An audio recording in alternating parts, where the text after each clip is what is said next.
Praise the lord. దేవుని పరిశుద్ధ నామానికి మహిమ కలుగునుగాక. దినమందు ప్రభు సన్నిధానానికి కూడి చేరవచ్చిన మీ అందరికీ ప్రభు పేరిట శుభాలు వందనాలు తెలియజేస్తున్నానండి. మీతోటి వరకు సర్వందనాలు చెప్తారా? అవకాశం ఉంటే ఒకసారి వారు చేపట్టుకొని ప్రభు మిమ్మల్ని దీవించునుగాక అని చెప్పండి. హల్లెలూయా. మనం ఎప్పుడు కూడా ఇతరులని మనము దీవిస్తూ ఉండాలి. ఆ దీవెన మన తలలపైన దేవుడు నిలిపేటట్లుగా దేవుడు కృప చూపిస్తాడు. కాబట్టి ఎల్లప్పుడూ కూడా మన ఇతరులను దీవించేటువంటి విషయంలో మనం వెనకడుగు వేయకూడదని ప్రభు పేరిట మీకు తెలియజేస్తూ ఉన్నాను. మంచిది. ఈరోజు వాక్య ధ్యానం కొరకు చిన్న వాక్య భాగాన్ని మీకు జ్ఞాపకం చేస్తాను. దయచేసి అందరం కూడా శ్రద్ధగా ఈ లేఖన భాగాన్ని మనము ఆలకించుదాం. మనకందరికీ తెలిసిన విషయమే అయినా కానీ ఈ వాక్యముల నుంచి దేవుడు మనతో మాట్లాడతారు. ఆదికాండము 6వ అధ్యాయము 13-14 వచనాలు నేను చదువుతూ ఉన్నాను, మీరు జాగ్రత్తగా ఆలకించండి. ఆదికాండము 6వ అధ్యాయము 13-14 వచనాలు. దేవుడు నోవాహుతో, సమస్త శరీరాల మూలముగా భూమి బలత్కారముతో నిండి ఉన్నది కనుక నా సన్నిధిని వారి అంతము వచ్చి ఉన్నది. ఇదిగో వారిని భూమితో కూడా నాశనము చేయుదును. స్థితిసారకపు రాణుతో నీ కొరకు వాడును చేసుకొనము అని దేవుడు మరి నోవాహుతో తెలియజేసిన మాట మనకు జ్ఞాపకం వస్తుంది. గమనించండి, భూమి మీద నరులు పాపము అది బహుగా విస్తారంగా మార్చబడింది. అది నా దృష్టికి వచ్చింది. కాబట్టి ఈ తరమందరిలో నీవు నీతిమంతుడుగాను, నీవు యథార్థవంతుడుగాను, కృప పొందిన వాడిగా నా ఎదుట ఉన్నావు కనుక వినాలి జాగ్రత్తగా. నోవాహు ఎలా ఉన్నాడంట? నీతిమంతుడుగాను, యథార్థవంతుడుగాను, దేవుని యందు కృప పొందిన వాడిగా ఉన్నాడంట. గమనించారా? ఈ నీతిమంతుడును యథార్థవంతుడును దేవుని యందు కృప పొందిన వాడైనటువంటి నోవాహు దగ్గరికి దేవుని వాక్కు వచ్చిందంట. స్తోత్రాలు చెప్తారు అందరూ కూడా. హల్లెలూయా. మరి ఈరోజు మనము ఎలాంటి దినాల్లో మనం ఉన్నామో ఆ నోవాహు నివాసం ఉన్నటువంటి దినాలు కూడా అలాంటివే. ప్రభు అయిన యేసుక్రీస్తు వారు ఈ మాటను ధృవీకరిస్తూ తెలియజేశాడు. అంత్య దినాలు అంటే ఈ లోకము, ఈ దినాలు ఎలాంటివంటే లోతు దినాలు అని ఒకసారి జ్ఞాపకం చేశాడు. ఈ దినాలు నోవాహు దినాలు లాంటివి అని కూడా ప్రభు అయిన యేసుక్రీస్తు వారు 2 ప్రస్తావనలు జ్ఞాపకం చేశారు. అంటే ఆ నోవాహు దినాల్లో ప్రజలు ఎలాంటి పరిస్థితులు కలిగి ఉన్నారో, ఆ నోవాహు దినాల్లో జనులందరూ కూడా ఎలాగూ ఉన్నారో బిడ్డలారా, అలాగే ఈ కడవరి దినాల్లో కూడా ఉన్నారు అని చెప్పాడు. లోతు దినాల్లో ప్రజలు వారి జీవన శైలి ఏ విధంగా ఉందో, వారి అలవాట్లు ఎలాగున్నాయో, వారి పద్ధతులు ఎలాగున్నాయో, వారి పరిస్థితులు ఎలాగున్నాయో, నేటి దినంలో కూడా ప్రజల యొక్క పరిస్థితి అలాగూ ఉందని ఇక్కడ దేవుని వాక్యం జ్ఞాపకం చేస్తుంది. అటువంటి సందర్భంలో ప్రియ దేవుని బిడ్డలారా, దేవుడు ఎవరిని వెతుకుతున్నాడంటే నీతిమంతుల కొరకు వెతుకుతున్నాడు. నీతిమంతుల కొరకు వారిని వెతికి బిడ్డలారా, వారి ద్వారా ఒక ఆత్మీయమైనటువంటి వాడను కట్టాలనుకుంటున్నాడు. వారి ద్వారా దేవుని రాజ్యాన్ని కట్టాలనుకుంటున్నాడు. ఆ నీతిమంతుల ద్వారా, ఆ యథార్థవంతుల ద్వారా, కృప పొందిన వారి ద్వారా దేవుని రాజ్యాన్ని నిర్మించాలి అని ప్రభు కోరుకుంటున్నాడు. దేవునికి మహిమ కలుగును గాక. ఆ నీతిమంతుడి ద్వారా ఈ భూమి మీద ఉన్నటువంటి జీవరాశులన్నిటినీ బ్రతికించాలనుకున్నాడు. ఈ జీవరాశులన్నిటిని బ్రతికించి తనతో పాటు ఆ వాడలోనికి తీసుకుని వెళ్ళాలనుకున్నాడు. ఈ జీవరాశులతో పాటు అనేక మంది ప్రజలను రక్షించాలనేటువంటి ఉద్దేశంతో ఈ నోవాహు 120 సంవత్సరాల పాటు సువార్త ప్రకటించాడు అని రాయబడింది. దేవునికి స్తోత్రాలు చేద్దాం బిగ్గరగా. హల్లెలూయా. అంటే ఒక నీతిమంతుడిని బట్టి ఒక రాజ్యాన్ని కట్టాలనుకుంటాడు. ఒక నీతిమంతుడిని బట్టి ఒక కుటుంబాన్ని కట్టాలనుకుంటాడు. ఒక నీతిమంతుని బట్టి ఒక సంఘాన్ని కట్టాలనుకుంటాడు. ఆ సంఘంలో అనేక మందిని చేర్చాలనుకుంటాడు. ఆ కుటుంబంలో సమాధానాలు, నెమ్మదిని ఉంచాలనుకుంటాడు దేవుడు. దేవునికి మహిమ కలుగును గాక. కాబట్టి ఈ యొక్క నోవాహు గురించి వాక్యం సెలవిస్తుంది. అటువంటి పరిస్థితి, ప్రతికూలమైనటువంటి పరిస్థితులు ఉన్నటువంటి దినాల్లో నోవాహు ఒక్కడు మాత్రం ఎలా కనబడ్డాడంటే నీతిమంతుడిగాను యథార్థవంతుడిగాను దేవుని యందు కృప పొందుకున్న వాడిగా కనపడ్డాడంట. దేవునికి మహిమ కలుగునుగాక. అలాంటి కృప పొందిన వారితో దేవుడు చెప్తున్నాడండి, ఇదిగో ఈ ప్రజలతో పాటు నువ్వు నాశనము కాకుండా, ఇదిగో ఈ భూమితో పాటు నువ్వు నాశనము కాకుండా నీ కొరకు ఒక వాడును సిద్ధము చేసుకో అన్నాడు. దేవునికి మహిమ కలుగును కాక. ఒక వాడును కట్టు అని దేవుని మాట అతని దగ్గరకు వచ్చిందండి. ఒకటి నిర్మించు, అది నిన్ను కాపాడుతుంది, నీతో పాటు కొన్ని జీవరాశులను కాపాడుతుంది, కొంతమంది బిడ్డలను కాపాడుతుంది అని నోవాహుతో దేవుడు చెప్పాడండి. దేవునికి మహిమ కలుగును గాక. ఎప్పుడైతే ఆ మాట వచ్చిందో బిడ్డలారా, నోవాహు వాడును సిద్ధము చేసుకోవడానికి, నోవాహు వాడును ప్రిపేర్ చేయడానికి ఆయన దేవుని మాటిని, ఆ మాటకు లోబడి బిడ్డలారా తన పనిని కొనసాగించడానికి ఆయన తల ఉంచినట్లుగా మనం చూడగలుగుతున్నాం. దేవునికి మహిమ.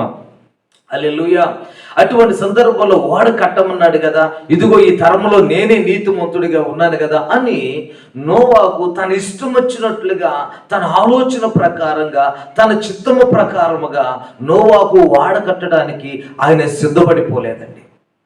అతడు నీతిమంతుడే, అతడు యథార్థవంతుడే, దేవుని ఎదుట కృప పొందుకున్నవాడే. కానీ తన ఆలోచన ఏది వాడకట్టడానికి ఉపయోగించకూడదని దేవుడు చెప్పాడు. నీ చిత్తమేది ఆ వాడకట్టే విషయంలో అది ఉండకూడదు అని చెప్పాడు బిడ్డలారా. మరి ఎవరు ఆలోచన ఉండాలి అంటే ఆ వాడెవరు కట్టాలో తెలుసా? ప్రభువే కట్టాలి. హల్లెలూయా. ప్రభు ఆలోచన ద్వారానే నిర్మించబడాలండి. ఒక రోజున ప్రభు అయిన యేసుక్రీస్తు వారు మాట్లాడుతూ ఏమంటాడంటే, పేతురు, ఇదిగో నేను ఈ భూమి మీద నీ ద్వారా ఒక సంఘాన్ని కట్టాలనుకుంటున్నాను. నువ్వు కేఫా అనబడబోతున్నావు. ఈ బండ మీద నేను సంఘాన్ని కడతాను, దాని ఎదుట పాతాళలోకపు ద్వారాలు నిలువలేవు అని చెప్పారండి. స్తోత్రం. హల్లెలూయా. నేనే కడతాను ఆ సంఘాన్ని, నువ్వు కట్టొద్దు. నువ్వు కడితే అది చెడిపోవడానికి అవకాశం ఉంది. కాబట్టి ఈ బండ పైన నేనే మందిరాన్ని కడతాను, నేనే సంఘాన్ని కడతాను, నేను కట్టిన దాని ఎదుట పాతాళలోకపు ద్వారాలు నిలువలేవు అని చెప్పాడు. స్తోత్రం. హల్లెలూయా. అయితే బిడ్డలారా, నోవాహుతో దేవుడు చెప్పాడు, నువ్వు ఒక వాడను సిద్ధము చేసుకో అని చెప్పాడు. ఈ వాడను సిద్ధము చేయమని చెప్పాడు, కానీ నోవాహు ఏది పడితే అది చేయటానికి అనుమతి ఇవ్వలేదండి. నోవాహు ఆలోచన ప్రకారంగా అది జరిగించడానికి దేవుడు అనుమతించలేదు. వాడైతే నిర్మించమని చెప్పాడు, కానీ ఆ వాడు నిర్మించడానికి ప్రతి దానిని కొలతతో కూడా ఎవరిచ్చారంటే దేవుడే ఇచ్చాడు. దేవునికి మహిమ కలుగును గాక. హల్లెలూయా. దేవుడు ఒక రక్షణ వాడను సిద్ధము చేయన్నాడు. నీతో పాటు కొన్ని కుటుంబాలు రక్షించబడాలి, నీతో పాటు ఈ భూమి మీద ఉన్నటువంటి జీవరాశి అంతా రక్షించబడాలన్న ఉద్దేశంతో ఒక వాడను కట్టమంటే అది కట్టేటువంటి ఆలోచన కూడా ఎవరిదంటే అది దేవుడిది అయి ఉన్నది. దేవుని ఆలోచన, దేవుని ప్రణాళిక అయి ఉన్నదండి. దేవునికి మహిమ కలుగును గాక. స్తోత్రాలు చేద్దాం అందరూ కూడా. హల్లెలూయా. కాబట్టి దేవుడు ఒక రక్షణ వాడను కట్టమన్నాడు. ఆ వాడను కట్టడానికి ఒక ఉద్దేశం ఉంది, ఆ వాడను కట్టడానికి ఒక ప్రణాళిక ఉంది బిడ్డలారా.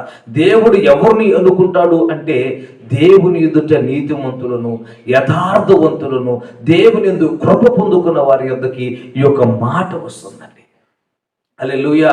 ఇప్పుడు దేవుడు కాక నాతోనే చెప్పాడు అనుకుని నోవాహు సరే అని వెళ్ళిపోయి తనంతట తాను చేయడం ప్రారంభించలేదు. అలా ప్రారంభించినట్టయితే బిడ్డలారా ఆయన వాడ కట్టగలిగేవాడు కాదండి. ఈ మధ్య ఒక ఆయన ఒక మాట అన్నాడండి, ఈ రోజున సంఘం కట్టడం ఏముందండి, చెడుపుడు మాటలు 4 చెప్తే చాలు సంఘం కట్టేయచ్చు అని చెప్పాడు. నేను అంటున్నాను, చెడుపుడు మాటలు 4 చెప్తే మందిరం ఎలాగైద్దండి? అది చెడిపోయిన సంఘం అవుతుంది. దేవునికి స్తోత్రం. హల్లెలూయా. చెడు పొడి మాటలు 4 చెప్తే చాలు అది సంఘం కట్టబడుతుందండి. ఈ రోజుల్లో ఏమందండి సంఘం కట్టడం అన్నాడు. నేను చెప్తున్నాను, చెడు పొడి మాటలు చెప్తే చెడిపోయిన సంఘం అయింది, కానీ ఒక ఆత్మీయ సంబంధమైనటువంటి సంఘం ఎలా మార్చబడుతుంది? ఏది పడితే అది పెట్టి కట్టేయడానికి అది మందిరం అండి. అది దేవుని మహిమ దిగి వచ్చేది, అది దేవుని ప్రసన్నత దిగి వచ్చేది, అది దేవుడి నివాసం ఉండేటువంటి స్థలం. కాబట్టి దేనితో పడితే దానితో కట్టడానికి అవకాశము లేదు. అర్థమవటానికి ఒక మాట చెప్తానండి. నా చిన్నతనంలో పల్లెటూరు అనగానే మనకి జ్ఞాపకం వచ్చేది ఏంటంటే తాటేకులు ఇల్లు జ్ఞాపకం వస్తాయి. చెప్పండి, ఏం గుర్తుకొస్తాయి? తాటేకులు ఇల్లు జ్ఞాపకం వస్తాయి. మరి మా చిన్నతనంలో కూడా మాకు కూడా చిన్నపాటి తాటేకులు ఇల్లు ఉండేది. చిన్న తాటేకులు ఇల్లు ఉండేది. ఆ తాటేకులు ఇల్లు ఉంటే అది దాదాపుగా ఒక సంవత్సరం అయిందనుకోండి, ఆ తాటేకులకి అంతటికి చెదలు పట్టేది, లేదా వానికి తడిచి ఎండకి ఎండిపోయి ఆ ఆకులన్నీ కూడా బాగా బాగా ఎండిపోయినవి, రాలిపోయి మోళ్ళు మిగులుతూ ఉండేవి. అయితే ఆ ఇల్లు కప్పాల్సినటువంటి పరిస్థితి వచ్చినప్పుడు మా నాన్నగారు ఏం చేసేవారంటే, మరి ప్రతి సంవత్సరం ఇల్లు కుట్టాలి కదండి, తప్పదుగా. మరి ఇల్లు ఊడదీసేవాడు.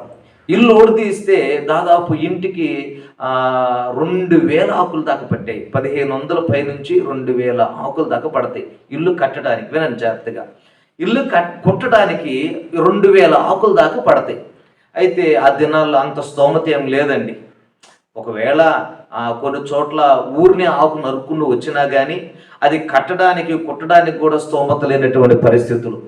అటువంటి పరిస్థితుల్లో మా నాన్నగారు ఏం చేసేవారంటే, మా అమ్మ బాధ పడలేక ఆ ఇల్లు ఊడదీసేవాడండి.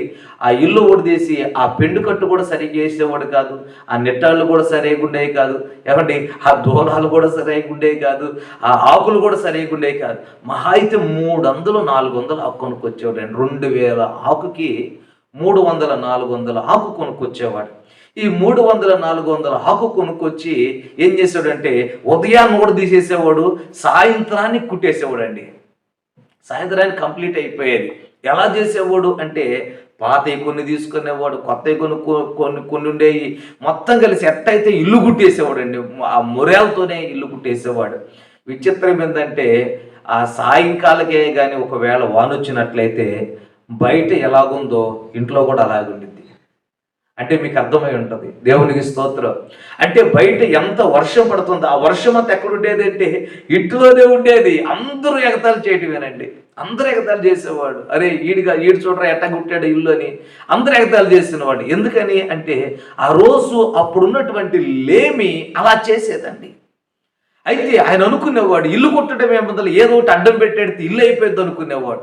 కానీ వర్షం వచ్చినప్పుడు బిడ్డలారా, బయట ఉన్న వర్షం అంతా కూడా ఎక్కడ ఉండేదంటే ఇంట్లోనే ఉండేది. దానివల్ల కుట్టడం వల్ల ఉపయోగం ఏమీ లేదు. ఈరోజు ఒక ఆయన టాపీ మేస్త్రి, ఈరోజు డాబా కట్టడం ఏముందండి, ఈజీగా కట్టేయచ్చు అన్నాడు. ఆ ముక్క ఈ ముక్క అడ్డం పెట్టేడితే డాబా అయిపోతుంది అన్నాడు. ఆ ముక్క ఈ ముక్క అడ్డం పెడితే డాబా కట్టేస్తావు. సరే, ఏదైనా వరద వచ్చిందనుకోండి, దాన్ని తట్టుకోగలిగిద్దా? ఏదైనా భూకంపం వచ్చిందనుకోండి, దాన్ని తట్టుకోగలిగిద్దా? ఏదైనా ఉపద్రవం అకస్మాత్తు భయంకరమైన గాలి వచ్చిందనుకోండి, ఊదు లాంటివి వచ్చినాయి అనుకోండి, ఆ యొక్క ఇల్లు తట్టుకోగలుగుతుందా? దాని కాల పరిమితి ఎంతకాలం ఉంటుందండి? ఏదో కొద్దిగా అడ్డం పెట్టి అలా కట్టామనుకో, అది ఎంతకాలం ఉంటుంది? కొద్ది కాలమే ఉంటుంది. కొద్ది కాలం ఉంటుంది. ఏదో ఒకటి అడ్డు పెట్టుకుని నువ్వు కట్టాలని చూస్తే ఏదో ఒకటిలే ఈ రోజుకు పప్పం గడిచిపోతుంది అనుకుని నువ్వు చూసినట్లయితే అది ఎంతకాలం ఉంటుంది? ఒక ఇల్లు అయితే పర్వాలేదండి, ఏమండి, ఒక ఇల్లు అయితే పర్వాలేదు. అదే దేవుని ప్రజలు, దేవుని రాజ్యం కట్టబడాలంటే అది దేవుని ఆలోచనతోనే కట్టబడాలి. అది దేవుని ప్రణాళికతోనే కట్టబడాలి. అది దేవుని అభిషేకంతోనే కట్టబడాలి. అది దేవుని నియమాలతోనే కట్టబడాలి. అది దేవుని ఆజ్ఞలతోనే కట్టబడాలి. అది యుగాలు ఉండబోతుందంట. గట్టిగా చప్పలు కొడతారా? గట్టిగా చప్పలు కొడుతూ ప్రభుని స్తుతిద్దాం. హల్లెలూయా. ఇల్లు కొంతకాలమే ఉండిద్దండి, లేదా నువ్వు కట్టడం అది కొంతకాలమే. కానీ ఈ యొక్క ఆత్మీయ స్థితి ఏదైతే ఉందో, నీ రక్షణ వాడ ఏదైతే ఉందో, ఇది కొద్ది దినాలు గడిచిపోయేది కాదంట, యుగాలు ఉండేది దేవునితో. ఈ యుగాలు ఉండేటువంటి ఆత్మ సంబంధమైనటువంటి ఈ వాడ నిర్మించబడాలంటే దానికి దేవుడు కొన్ని అమూల్యమైనటువంటి విలువలను ఇచ్చాడు, కొన్ని పద్ధతులు ఇచ్చాడు, కొన్ని ఆజ్ఞలు ఇచ్చాడండి, కొన్ని నియమాలను కలుగు చేశాడు. వాటి ప్రకారంగా కట్టబడినప్పుడే నీ ఆత్మీయ జీవితంలో ఉన్నతమైన స్థితిని నువ్వు అనుభవించగలుగుతావు. దేవునికి స్తోత్రాలు చేద్దాం బిగ్గరగా, హల్లెలూయా చెప్దాం బిగ్గరగా, హల్లెలూయా. నోవాహుతో దేవుడు వాడ కట్టమంటే సరే అని తలకాయ ఊపేసి బిడ్డలారా ఎలాగోలా కట్టేద్దాం అనుకోలేదు. నోవాహు ఏదో ఒక విధంగా కట్టేస్తావు అనుకుంటున్నావేమో, కానీ నీ అంతటా నువ్వు కట్టడానికి లేదు. ఆ వాడ కట్టాలి అంటే నేనిచ్చే కొలతలతో నువ్వు కట్టాలి. ఆ వాడ కట్టాలి అంటే, నిర్మించాలి అంటే నేను చెప్పేటువంటి కొలతలతోనే అది నిర్మించాలి అని నోవాహుతో చెప్పాడంట. ఎలా కట్టాలి అంటే ఆయన చెప్పాడు, అంత ఆత్మ సంబంధమైన ఆ వాడ కట్టాలి అంటే, అనేక మందిని రక్షించాలి అంటే, అనేక మందిని ఉపద్రవాల నుంచి కాపాడాలంటే ఒక ఒక ఒక వాడను కట్టండి. ఆ వాడ ఎలా కట్టాలి అంటే చెప్తున్నాడు. 14వ వచనంలో చూడండి, స్థితిసారకపు రాణుతో నీ కొరకు వాడును చేసుకొను. హల్లెలూయా అని చెప్తున్నాడు. వాడ కట్టాలి. ఆ వాడ ఏ కర్త కట్టాలి? చాలా రకాలు ఉన్నాయండి. ఈ భూమి మీద కొన్ని లక్షల జాతుల కర్రలు ఉన్నాయి, కొన్ని లక్షల జాతుల చెట్లు ఉన్నాయి, వృక్షాలు ఉన్నాయండి. అయితే ఏ వృక్షాన్ని వాడమని చెప్పాడు? ఏ కర్ర వాడమని చెప్పాడు? దేవదారు కర్రలు ఉన్నాయి, ఎవరి టేకు కర్రలు ఉన్నాయి, సరళ వృక్షాలు ఉన్నాయి. దేవాలయానికి వాడినప్పుడు శ్రేష్టమైన విలువైనటువంటి కలప తీసుకుని వచ్చారండి. దావీదు మహారాజు మందిరం కట్టాలనుకున్నప్పుడు సరళ వృక్షాలను తీసుకుని వచ్చాడంటే కలప. చూడండి, దేవదారు రాణులు తీసుకుని వచ్చాడంటే విలువైన వాటిని తీసుకుని వచ్చాడు. అయితే ఎన్నో భూమి మీద విలువైన జాతి వృక్షాలు ఉన్నాయి, కానీ విలువైన జాతి కలిగినవి ఉన్నాయి. కానీ వాడను కట్టాలనుకున్నప్పుడు, రక్షణ వాడను కట్టాలనుకున్నప్పుడు బిడ్డలారా, అనేక మందిని కాపాడేటువంటి రాజ్యాన్ని కట్టాలనుకున్నప్పుడు, లేదా దేవుని రాజ్యాన్ని కట్టాలనుకున్నప్పుడు ఆయన వాడాలనుకున్న కర్రేదో తెలుసా? స్థితిసారకపు రాను అన్నాడు. దేవునికి స్తోత్రం. చూద్దాం బిగ్గరగా. ఈ స్థితిసారకపు రాణిని ఎందుకు వాడుతున్నాడు అంటే, ఇది మన ఆత్మీయతకు సూచనగా ఉంది. చెప్పండి అందరూ కూడా, దేనికి సూచనగా ఉందంటే ఇది మన ఆత్మీయతకు సూచనగా ఉంది. దేవునికి మహిమ కలుగును గాక. ఈ రక్షణ వాడ కట్టాలి అంటే, లేదు దేవుని రాజ్యాన్ని కట్టాలంటే, ఒక ఆత్మీయుడు మాత్రమే దాన్ని కట్టగలుగుతాడండి. ఈ చెక్క ఎవరికి సాదృశ్యంగా కనపడుతుందంటే, ఒక ఆత్మీయుడికి సూచనగా కనపడుతుంది. ఈ స్థితిసారకపు రాను బిడ్డలారా, ఒక ఆత్మీయతకు సూచనగా కనబడుతుంది మన జీవితంలో. అందుకే ఆ చెక్కను వాడాలి అని దేవుడు ఖచ్చితంగా చెప్పాడు. దేవునికి మహిమ కలుగును గాక. ఇది మన ఆత్మీయ జీవితానికి గుర్తుగా ఉంది. ఒక సంఘాన్ని కట్టాలన్నా, ఒక దేవుని రాజ్యాన్ని కట్టాలన్నా, ఒక మందిరము కట్టాలన్నా దేనిని వాడాలంటే స్థితిసారకపు రాణిని వాడాలి. దాని ద్వారా మాత్రమే ఒక రక్షణ వాడ కట్టబడుతుంది. ఆమె చెప్తారా? హల్లెలూయా. నీ ఇంటిని కట్టుకోవాలంటే, నీ కుటుంబాన్ని కట్టుకోవాలంటే, నీ సహవాసమును కట్టుకోవాలంటే, నీ సమాజాన్ని కట్టాలంటే బిడ్డారా, నీవు ఒక స్థితిసారకపు రానుగా మారితేనే కట్టగలుగుతావు. ఎందుకని అంటే దానికి ఉన్న లక్షణం ఏంటని మనం ఆలోచన చేస్తే, ప్రియ దేవుని బిడ్డలారా, మీరు గమనించాలి. ఎందుకు ఈ మ్రాను ద్వారానే ఆ వాడ కట్టగలవు? ఈ మ్రాను ద్వారానే నీ కుటుంబాన్ని ఎందుకు కట్టుకోగలవు? ఈ మ్రాను ద్వారానే నీ సంఘాన్ని ఎందుకు కట్టగలవంటే దానికి కొన్ని లక్షణాలు ఉన్నాయండి. ఏంటి ఆ లక్షణాలు అని మనం ఆలోచన చేస్తే, ఆ స్థితిసారకపు మ్రానుకున్నటువంటి లక్షణం ఏంటో తెలుసా? ఒక లక్షణము, అది ఆ చెక్క దానికంట పెలుసుతనం ఉండదంట. అంటే విరిగిపోయే స్వభావం ఉండదు దానికి. విన్నారా? దానికి ఏముండదంట? విరిగిపోయే స్వభావం ఉండదు. దాన్ని మనం ఎంతగా ఫోల్డ్ చేస్తామో, ఎంతగా ఉంచుతామో బిడ్డలారా, అంతగా అది ఏం చేసిద్దంటే వంగుతుంది. చెప్పండి, దానిని ఎంతగా మనం ఉంచుతామో, ఎంతగా బెండు చేస్తామో, అంతగా అది ఏం చేస్తుందంటే వంగటం ప్రారంభించి, ఎన్ని మెలికలు తిప్పుతామో అన్ని మెలుకులు తిరుగుతుందంటే కానీ అది విరిగిపోనే, చెప్పనండి, విరిగిపోదు. ఒక వ్యక్తి ఒక సమాజాన్ని కట్టాలంటే, ఒక వ్యక్తి దేవుని రాజ్యాన్ని కట్టాలంటే, ఒక వ్యక్తి తన కుటుంబాన్ని కట్టుకోవాలంటే బిడ్డారా, ఈ స్థితిసారకపు మ్రాను ఎలాగైతే అది వంగుతుందో, బెండవుతుందో బిడ్డారా, అలాగున నీవు వంగగలిగితే, అలాగున బెండవగలిగితే, నీ ఆత్మీయ స్థితిని అలాగూ కట్టుకోగలిగితే బిడ్డారా, నీ కుటుంబాన్ని కట్టుకునే వ్యక్తిగా నువ్వు మారిపోతావు. దేవునికి స్తోత్రాలు చేద్దాం బిగ్గరగా. హల్లెలూయా. దీనికి పెళుసుతనం లేదంట, ఇది వంగాలి. ఈ రోజున నీవు ఎదుగుదల కొరకు నువ్వు వంగేటువంటి వ్యక్తిగా ఉన్నావా? ప్రార్థనలో వంగుతున్నావా? పరిచర్యలో వంగుతున్నావా? దేవుని వాక్యము నీ ఎద్దకు వస్తున్నప్పుడు ఆ వాక్యం విషయంలో దేవుడు నా కోసమే చెప్తున్నాడని ఆ వాక్యానికి లోబడుతున్నామా? మనం గమనించాలా? ఎందుకు ఈ మ్రానునే దేవుడు వాడుకున్నాడు? ఒక ఆత్మ సంబంధమైన దానిని నిర్మించడానికి, కట్టడానికి, ఎందుకు అనేకులను రక్షించడానికి ఎందుకు ఈ మ్రానుని వాడుతున్నాడు ప్రభు అంటే, అది చక్కగా అది బెడ్ అవుతుంది అంటాడు, వంగిద్దంట, నేల మట్టుకు వంగుతుంది. ఒక విశ్వాసి ఎలా ఉండాలంటే తనను తాను తగ్గించుకునేవాడిగా ఉండాలి. హల్లెలూయా.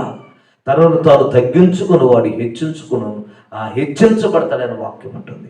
తనను తాను హెచ్చించుకున్న వాడేమో తగ్గించబడతాడు, తనను తాను తగ్గించుకున్న వాడేమో హెచ్చించబడతాడని దేవుని వాక్యం అంటుందండి. హల్లెలూయా. ఆ వృత్తాంతాన్ని తెలియచేయడానికి ప్రభు అయిన యేసుక్రీస్తు వారు ఒక దినమున లేచి ఆయన ఒక పాత్రను తీసుకుని దాన్ని నీళ్లతో నింపి, ఆ తర్వాత ఒక తవల తీసుకుని బిడ్డారా దాన్ని నడుము కట్టుకుని ఒక్కొక్క శిష్యుల యొక్క పాదాలు ఆయన కడుక్కుంటూ వెళ్ళాడు. ఆయన ఎలాగైతే మాదిరి చూపించాడో మనము కూడా అలాగున మాదిరి చూపించాలని దేవుడికి హెచ్చరికను కూడా తెలియజేశాడు. దేవునికి స్తోత్రాలు చెప్తా బిగ్గరగా. హల్లెలూయా. అంతగా ప్రభువుని యేసుక్రీస్తు ఈ లోకంలో తగ్గించుకున్నట్లుగా మనం చూడగలుగుతున్నాం బిడ్డలారా. ఈ రోజున నీవు ఒక మంచి కుటుంబాన్ని కట్టుకోవాలంటే, ఒక ఆత్మ సంబంధమైన కుటుంబాన్ని నువ్వు నిర్మించుకుంటూ రావాలంటే నువ్వు తగ్గేటువంటి వ్యక్తిగానే ఉండాలి, వంగేటువంటి వ్యక్తిగానే ఉండాలి. ఒక్క మాటలో చెప్పాలంటే మన భాషలో నువ్వు లోబడే మనస్సు నీకు ఉండాలి. ఒక విశ్వాసిగా నువ్వు దేవునికి లోబడేటువంటి వ్యక్తిగా నీవు ఉంటే, వాక్యానికి లోబడే వ్యక్తిగా నీవు ఉంటే, ప్రార్థన జీవితానికి లోబడేటువంటి వ్యక్తిగా ఉంటే బిడ్డలారా, నువ్వు నోవాకు ఎలాగైతే ఒక ఆత్మ సంబంధమైన వాడును కట్టగలిగాడో అలాగుని నీ కుటుంబాన్ని కట్టుకోగలుగుతావు, అలాగుని నీ సంఘాన్ని నువ్వు కట్టుకోగలుగుతావు బిడ్డలారా. లోబడే మనస్సు నీకు ఉండాలి. ఇది ఒంగుట అనకు అర్థమేంటో తెలుసా? అది లోబడే మనస్తత్వం కలిగినది. అది త్వరగా లోబడుతుందంట. దేవునికి మహిమ కలుగును గాక. హల్లెలూయా.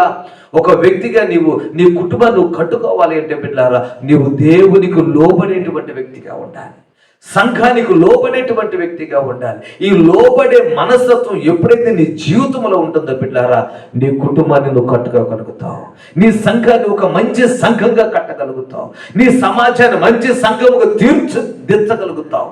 ఇది ఎలా కలుగుతుందంటే నీవు సిద్ధిసారకపు మ్రానుగా నువ్వు మారినప్పుడు మాత్రమే.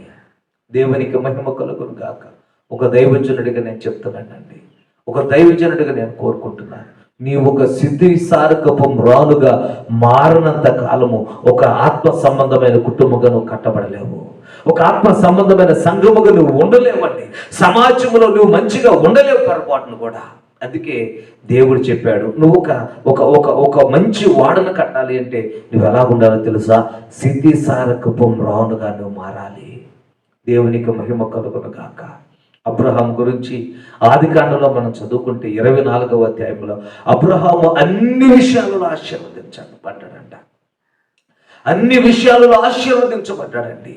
అబ్రహాము గారు అన్ని విషయాలలో ఆశీర్వదించబడడానికి గల కారణం ఏంటి అంటే ఆయన దేవునికి లోబడిన వ్యక్తి అండి. దేవునికి లోబడ్డాడు ఆయన.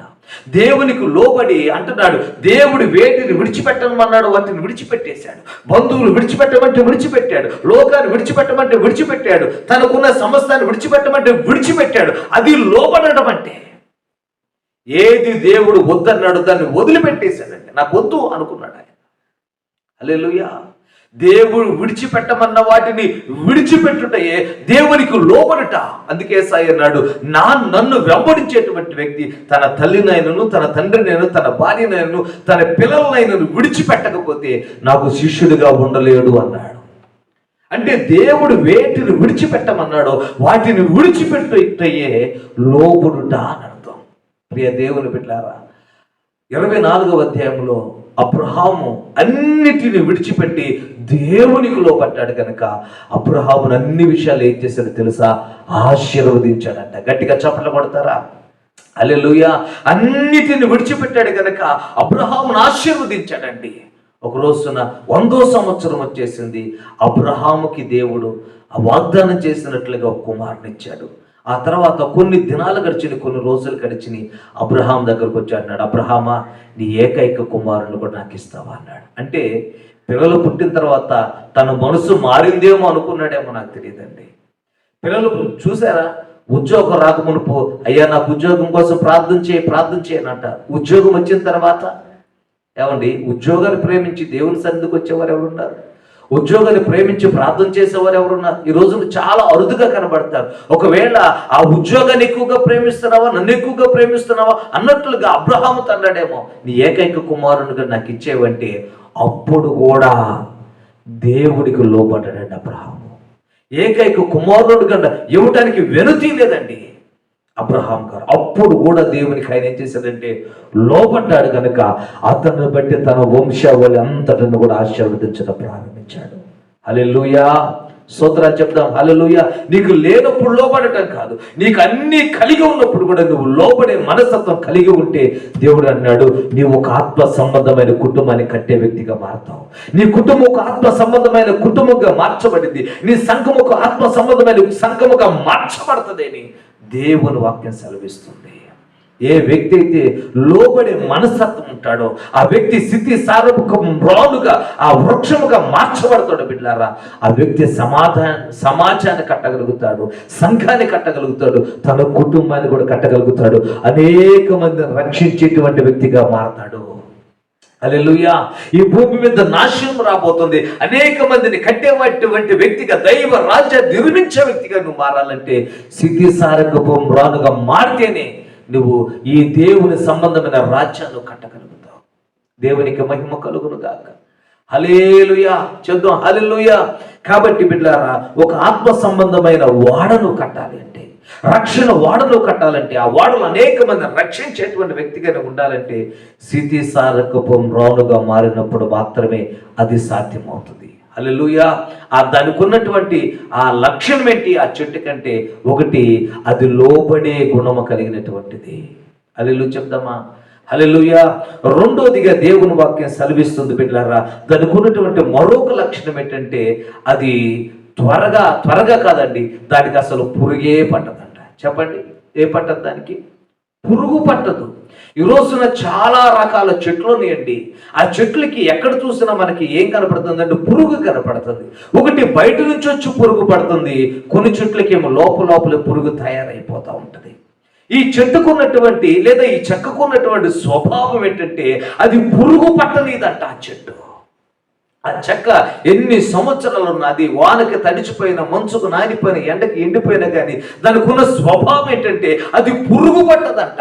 నేను అనుకుంటున్నాను, ఒకవేళ పురుగు పట్టే స్వభావమే కనుక దానికి ఉన్నట్లయితే ఇంచుమించు జలప్రళయం వచ్చిన తర్వాత కొన్ని రోజుల పాటు బిడ్డ నీళ్ల మీద పడవ ఉండిపోయింది. కొన్ని రోజుల పాటు ఆ నీళ్ల మీద ఆ పడవ అలాగే ఉండిపోయిందండి. నీళ్ల మీద దాని ఆధారం అలా నిలిచిపోయింది. అలాంటి సందర్భాల్లో దేవుని బిడ్డలారా, ఆ చెక్క తడిసి ఉంటే ఏమండి, దానికి ఒకవేళ పుచ్చే కనుక పట్టినట్లయితే ఆ పుచ్చు ద్వారా చిన్న రంధ్రముతో బిడ్డలారా ఆ వాటలోకి నీళ్ళు వెళ్ళిపోతే నేను అనుకుంటున్నాను, భూమి మీద పాపం చేసి చనిపోయిన వారు ఎలాగైతే ఉన్నారో అలాగనే ఆ వాడులో కొద్ది రోజుల తర్వాత, కొంచెం ఆలస్యమైంది కాకపోతే అంతే, కొద్ది రోజుల తర్వాత కూడా ఆ నోవాహు కుటుంబం కూడా అలాగే చనిపోయేవాడు. కానీ ఆ నోవాహు కుటుంబము, ఆ బిడ్డలందరూ కాపాడబడడానికి, జంతువు రాశి కాపాడబడడానికి కారణం ఏంటి అంటే ఆ చెక్క అన్ని రోజులు నీళ్ళ మీద ఉన్న, అది తడిచిన, ఎండ వేసిన, తూర్పు గాలి విసిరగొట్టినా కానీ దానికి ఏం కలగలేదంటే పుచ్చు పట్టినట్లుగా మనకి కనపడలేదు. దేవునికి స్తోత్రం. హల్లెలూయా.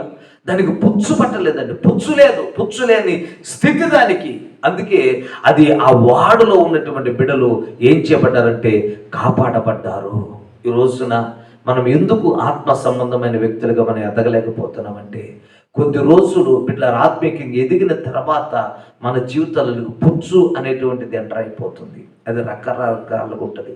కోపం అనేటువంటిది ఒక పుచ్చు, అసూయ అనేటువంటిది ఒక పుచ్చు, ద్వేషం అనేటువంటి పుచ్చు బిడ్డలారా, సనుగుట అనేటువంటిది ఒక పుచ్చు. అలా రకరకాలైనటువంటివి మానవుడి జీవితంలోకి వచ్చేస్తాయి. అందుకే వాళ్ళు ఆత్మ సంబంధమైనటువంటి ఆ యొక్క కుటుంబాన్ని కట్టుకోలేకపోతున్నారు.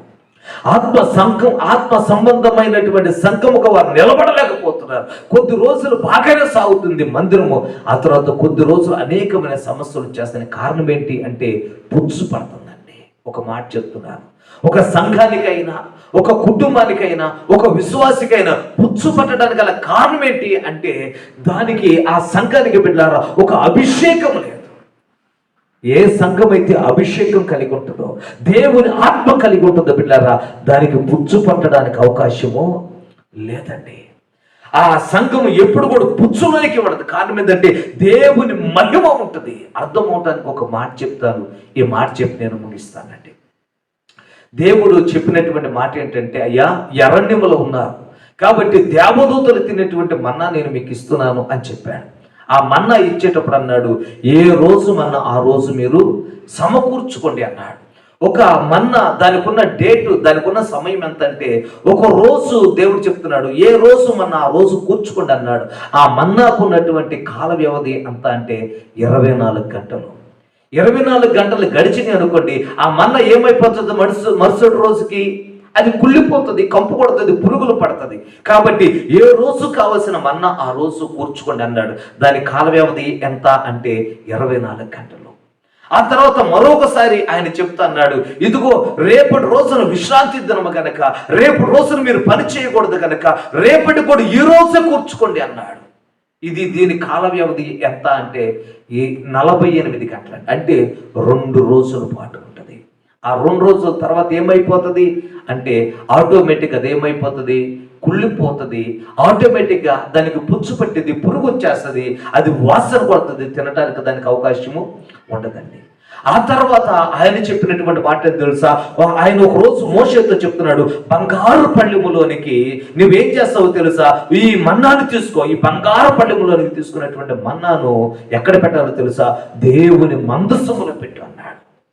ఈ మందసములో ఉండాలి అన్నాడు. దీని కాల వ్యవధి ఎంత అంటే, ఈ మందసములు ఎన్ని రోజులైతే ఉంటుందో అన్ని రోజులు కూడా అది ఆరోగ్యంగానే ఉంటుంది. ఎప్పుడైతే ఆ మందసములో నుంచి బయటకు వచ్చేస్తుందో బిడ్డారా, ఆ మందసములో నుంచి బయటకు వచ్చిన రోజే అదేమైపోతుందంటే కంపు కొట్టిపోతుంది. ఈ మందసములో ఉన్నంత కాలం అది ఎలాగుంటుందంటే బిడ్డారా, మీరు గమనించాలి, అది మహిమతో ఉంది కనుక అది క్షేమంగా ఉంటుంది. ఒక విశ్వాసి కూడా అంతేనండి. ఎప్పుడైతే తన మీద ఉన్నటువంటి మహిమను పోగొట్టుకుంటాడో అప్పుడు కుళ్ళిపోతాడు అని వాక్యం సెలవిస్తుంది. వాడికి పుచ్చు వస్తుంది. దేవుని మహిమ వాడి మీద ఉన్నంత కాలం, దేవుని అభిషేకం వాడి మీద ఉన్నంత కాలం వాళ్ళు ప్రకాశిస్తూనే ఉంటారు. ఆ మన్నా శ్రేష్టమైన మన్నాగా ఉంటుంది. ఈ రోజున చాలా సంఘాలు కూలిపోవటానికి, చాలా కుటుంబాలు పతనమైపోవటానికి గల కారణం ఏంటంటే, దేవుని మహిమ వారి మీద లేకపోవటాన్ని బట్టే ఆత్మ సంబంధంగా వారు ఉండలేకపోతున్నారండి, కుళ్ళిపోతున్నారు, పుచ్చు పడుతుంది. ఈ రోజున ఒక దైవజనుడిగా చేతులెత్తి మీతో చెప్తున్నానండి, మనం ఎప్పుడు ఎలాగుండాలో తెలుసా, మహిమను ధరించిన వారిగా మనం ఉండాలి. హల్లెలూయా. మహిమతో మనం నడవాలండి. మనం కూర్చున్న మహిమతో కూర్చోవాలి, నుంచున్న మహిమతో నుంచవాలండి, నడుస్తున్న మహిమతో నడవాలి, మనం మాట్లాడుతున్న మహిమను ధరించుకుని మనం మాట్లాడాలి.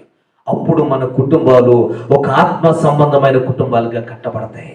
అప్పుడు మన సంఘం ఒక ఆత్మ సంబంధమైన సంఘముగా కట్టబడుతుందండి. ఒక దైవజనుడిగా నేను కోరుకుంటాను, నిండు మనసుతో నేను కోరుకుంటున్నాను, ఈ 2026 సంవత్సరంలోనైనా నీవు స్థితి సారకపు మ్రానుగా మార్చే బిడ్డారా, నీకు కుళ్ళు పట్టదు, నీకు పురుగు పట్టదు. నీవు ఎలాగుంటో తెలుసా, ఒక ఇంటిని నిర్మించే వ్యక్తిగానే ఉంటావు, ఒక మంచి ఆత్మ సంబంధమైన కుటుంబాన్ని కట్టుకునేటువంటి వ్యక్తిగాను ఉంటావని ఒక దైవజనుడిగా నేను కోరుకుంటున్నాను. హల్లెలూయా. నోవాహు దినాల్లో అనేక మంది చనిపోతూ వచ్చారండి. అలాగే నీ కుటుంబం ఉండకూడదు, అనేక కుటుంబాలు పాడైపోయి అలాగే నీ కుటుంబం పాడైపోకూడదని ఒక దైవజనుడిగా హృదయపూర్వకంగా నేను కోరుకుంటున్నాను. నీ కుటుంబం కాపాడబడాలంటే, నీ కుటుంబం రక్షించబడాలంటే, నీ కుటుంబం అంతా సురక్షితంగా ఉండాలి అంటే, స్థితి సారకపు రాదుగా ఎప్పుడైతే మారుతావో అప్పుడే ఉండగలుగుతావు. నీవు స్థితి సారకపు రానుగాను మారాలి అంటే లోబడే మనసు నీకు ఉండాలి. పుచ్చు పట్టకూడదండి. ఎన్ని సంవత్సరాలు మందిరానికి వచ్చాను, నీలో పుచ్చు రాకూడదు. ఆ పుచ్చు రాకూడదంటే దేవుని మందిరంలో ప్రార్థన జరుగుతున్నప్పుడు ఆత్మతో నింపబడు, దేవుని మందిరంలో ఆరాధన జరుగుతున్నప్పుడు ఆత్మతో నింపబడు, దేవుని వాక్యం చదువుతున్నప్పుడు ఆత్మతో నింపబడి, నిత్యము ఆత్మతో నింపబడిన వ్యక్తిగా నీవు ఉంటే నీ జీవితంలోకి ఏ చేదైన వేరు రావడానికి అవకాశం లేదు. కాబట్టి ఒక దైవజనుడిగా నేను కోరుకుంటున్నాను, ఎప్పుడైనా నీ కన్నులు తెరవబడి నువ్వు ఆత్మ సంబంధమైన కుటుంబంగా కట్టబడటానికి నువ్వు తీర్మానం చేసుకోగలిగితే నీ కుటుంబము నోవాహు ఓడ ఎలా కట్టబడటానికి ఆ స్థితి సారకత్వం రాను ఉపయోగపడిందో బిడ్డారా, దేవుని రాజ్యం కట్టబడటానికి నీ కుటుంబం నిర్మించబడటానికి కూడా ఒక మంచి సాధకమైనటువంటి ఒక పాత్రగా నువ్వు ఉంటావు. అలాగూ ఉండాలని నేను కోరుకుంటున్నాను. ప్రభువా, నన్ను కూడా ఒక స్థితి సారకత్వం రానుగా నన్ను మార్చయ్యా అన్నట్లయితే అందరము మోకరిల్లుదామా? ఈ మాటలను అంగీకరిస్తే, ఈ మాటలకు నువ్వు లోబడితే, ఈ మాటలు నువ్వు వినటానికి ఇష్టపడినట్లయితే ఎక్కడ వారం అక్కడ దయచేసి మోకరిల్లుదామా? ప్లీజ్ అందరూ మోకరిల్లుదామా? దయచేసి కళ్ళు మూసుకుందాం. అయ్యా, నా కుటుంబాన్ని మీరు కట్టండి అయ్యా, నా జీవితాన్ని మీరు కట్టండి అయ్యా, నా సంఘాన్ని మీరు కట్టండి అయ్యా, నా భవిష్యత్తుని మీరు కట్టండి అయ్యా. ఇదిగో నేను ఈరోజే ఒక స్థితి సారముఖం రానుగా నేను మారాలనుకుంటున్నాను అయ్యా అని అన్నట్లయితే కళ్ళు మూసుకొని చిన్న ప్రార్థన చేస్తారా? ప్రభువా, నాలో ఎక్కడైనా చేత అయిన వేరు ముడిచిందేమో నాయనా, అయ్యా నా ఆత్మీయ జీవితానికి ఎక్కడైనా పురుగు పట్టిందేమో, నా ప్రార్థన జీవితానికి ఎక్కడైనా పురుగు పట్టిందేమో నాయన, అయ్యా నన్ను సరిచేయండి అయ్యా అని రెండు మోకాళ్ళు వేసి బిడ్డలారా దేవుని తట్టు చూస్తూ దేవుని సన్నిధిలో ప్రార్థన చేస్తామా? హల్లెలూయా, హల్లెలూయా, హల్లెలూయా. నువ్వు లోబడాలి. నువ్వు లోబడితేనే ఒక మంచి కుటుంబాన్ని నువ్వు కట్టగలుగుతావు. లోపడకపోతే బిడ్డల సిద్ధ సారకూపం రాడుగా మారకపోతే వక్రతలో నువ్వు నిలబడడానికి అవకాశం లేదు నీ జీవితంలో. ఎలా పడితే అలా కట్టేది కదండి ఆత్మీయ జీవితం. ఇది యుగాయుగాలు ఉండేది, ఇది యుగాయుగాలు ఉండేది. మహాపరిశుద్ధుడా, ప్రేమ కలిగిన తండ్రి, సర్వాధికారి ఒక దేవానికి వందనాలు. ఈ దినమందున నీ పాదాల దగ్గర మేము నిలుచున్నాం ప్రభువా. కుడి చెరువు వచ్చిన బిడ్డలందరినీ చేతులకు అప్పగిస్తున్నాం. ఇదిగో ఒక మంచి కుటుంబం కట్టబడాలి అంటే, ఇదిగో నాయన నోవాహు దినాల్లో అనేక మంది పాడైపోనటువంటి స్థితి నోవాహుకు మీరు ఇచ్చారు తండ్రి. అతడు నీతివంతుడు, యథార్థవంతుడు, కృప పొందుకున్నవాడు నాయన. అతడు ఒక స్థితి సారకపు రాలుగా మార్చబడి ఆత్మ సంబంధమైన వాడలు నిర్మించినట్లుగా ఈ కడవరి దినాల్లో కూడా ఆత్మ సంబంధమైన వాడలు నిర్మించబడడానికి కృప దయచేయండి ఆయన. ఇదిగో ఈరోజు కావలసిన ప్రతి అవసరాలు మీరు తీర్చండి. అనారోగ్యాలతో ఉన్నవారు స్వస్థపరచండి ఆయన. దీర్ఘకాల్ప వ్యాధుల నుంచి విడిపించండి ఆయన. దైవ కార్యములు లయపరచబడును కాక. నిద్ర పట్టకూడని పరిస్థితులు ఏవైతే ఉన్నాయో పిచ్చి కళ నుంచి వారికి విడుదల కలుగును కాక ప్రార్థన చేస్తున్నాను.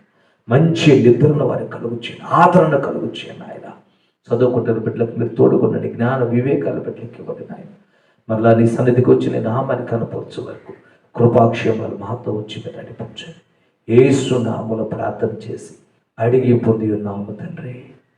ఆమేన్, ఆమేన్. హల్లెలూయా. అందరికీ వందనాలండి. ప్రభువు మిమ్మల్ని దీవించును గాక. ఆమేన్.